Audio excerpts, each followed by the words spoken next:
The 10 o'clock news.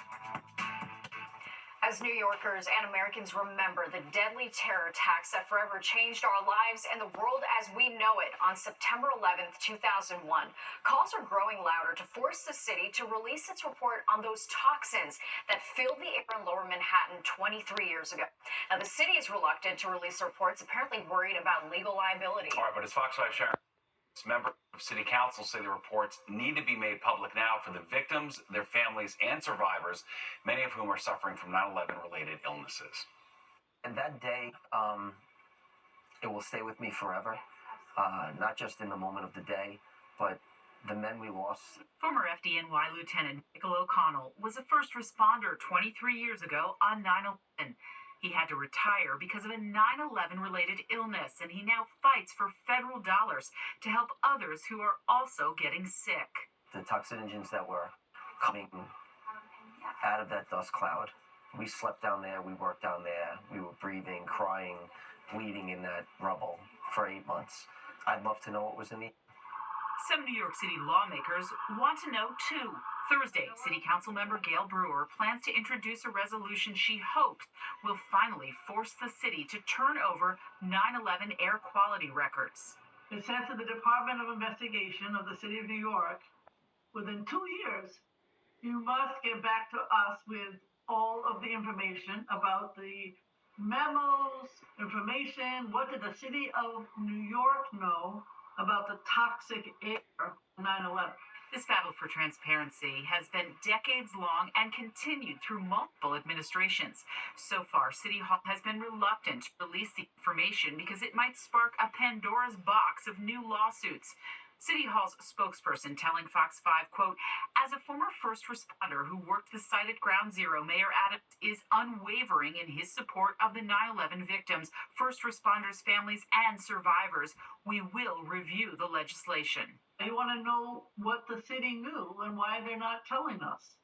I mean, obviously the federal government and Governor Whitman and others were criticized heavily for not telling people that it was toxic. But what did the city know? Even if the City Council resolution is passed, it still could take years before the city is forced to turn over records about the air quality here at Ground Zero on 9/11. In Lower Manhattan, Sharon Crowley, Fox 5 News. On Long Island, a somber sunrise service to remember those we lost on 9/11. Hundreds of mourners gathered at Point Lookout 23 years later. Some found solitude by the sea, while others placed carnations at the base of the World Trade Center steel. They gathered at the nearby 9/11 memorial wall, etching the names of their late loved ones. Many also remembering those who continue to pass from 9/11 related illnesses. My son. What was he doing? Recovery. He was the first member retired after 9/11 with lung disease. We lost friends, co-workers, neighbors, and as the years went on, continually people passing from 9/11 related illnesses. The service at the Point Lookout 9/11 Memorial is one of the largest on the island.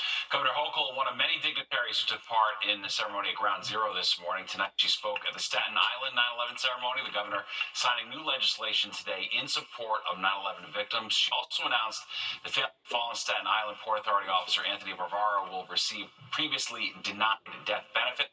Bavaro died in a fatal car crash while traveling to the 2022 9/11 ceremony at Ground Zero. And the employees of financial firm Cantor Fitzgerald turning pain into purpose. The firm lost 658 employees on September 11th. And every year on the anniversary, the firm holds a charity day where they donate all of the revenue from global trades to charity. The firm also invites celebrity ambassadors like our very own Xana Scotto to execute trades to support the effort. She talked with Chairman Howard Lutnick about where he and the firm found the strength to bounce back after such a staggering loss. I cried every day for 3 years. Then come 2004, when I stopped crying, I said, okay, we're going to build our business back. And we hired 5,000 people over the next year in the firm. So now the firm is 13,000 people. Look around you and all these people, they're all waiving all their pay today.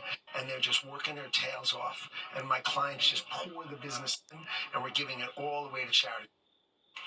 Lutnick says last year's Charity Day raised $12 million, and this year could top that amount. All right, you can see more of how the Tri-State is marking 23 years since the 9/11 attacks on fox5ny.com.